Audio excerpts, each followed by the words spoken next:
अस्सलाम वालेकुम वरहमतुल्लाहि वबरकातुहू। उम्मीद करता हूँ कि आप हज़रात खैरियत से होंगे। अल्हम्दुलिल्लाह मैं भी अच्छा हूँ। जैसा कि आप जानते हैं कि मियाँ बीवी का जो रिश्ता होता है बड़ा पाक दामन रिश्ता होता है। जब भी इस रिश्ते में दरार आती है तो कहीं ना कहीं या तो मर्द कसूरवार ठहराया जाता है या लेडीज़ कसूरवार ठहराई जाती है।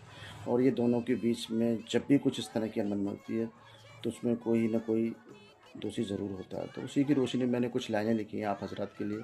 मुझे उम्मीद है कि इंशाअल्लाह आपको ज़रूर पसंद आई होंगी। तो प्लीज़ ज़रा गौर से सुनिएगा और वीडियो अगर अच्छी लगे तो इस पर एक प्यारा सा कमेंट कर दीजिएगा और वीडियो को शेयर कर दीजिएगा। मर्द कभी दूसरा मर्द बर्दाश्त नहीं कर सकता और औरत कभी दूसरी औरत को बर्दाश्त नहीं कर सकती। इसलिए ज़िंदगी में कभी भी वो तीसरा इंसान मत बनना जिसकी वजह से दो लोगों के बीच का खूबसूरत रिश्ता टूट जाए।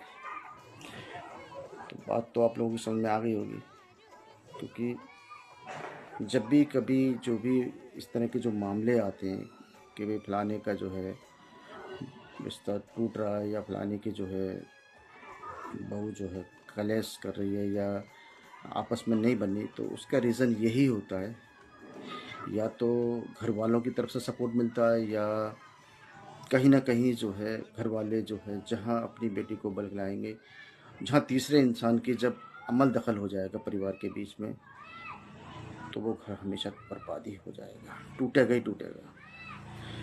क्योंकि चाहे बीबी हो चाहे शौहर हो, हमेशा जो है आप अपने दिल की बात को सुनें। तीसरा आदमी अगर उसमें अमल दखल करा तो बैठ के उस चीज़ को सुलह करें, और इसके बाद भी बात नहीं बनी तो जो तीसरा आदमी जो आपके बीच में दखलंदाजी कर रहा है फ़ौरन उस पर कंट्रोल करें और फ़ौरन लगा दें। ये प्रॉब्लम कहाँ से गिरी इसको फ़ौरन रोकें, नहीं तो वरना घर बर्बाद होने में आपका ज़्यादा टाइम नहीं लगेगा, घर तो बर्बाद हो जाएगा। अब जाहिर सी बात है उसमें होता क्या है कि बहुत सारे लड़कों की तो शादी हो जाती है, बहुत सारी लड़कियों की, लेकिन बहुत सारी लड़कियों की नहीं हो पाती है।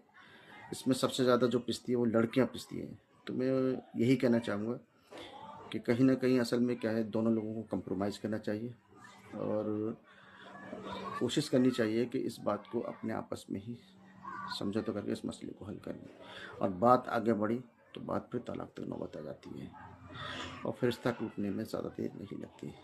घर के घर बर्बाद हो जाते हैं, परिवार बिखर जाता है, बर्बादी की राह पर चले जाते हैं। तो इससे नुकसान होता है। तो इस बात को बहुत अच्छी तरह समझें और हमेशा कोशिश करें कि इस बात को बाहर ना जाने दें। तो उम्मीद है कि वीडियो आपको पसंद आई।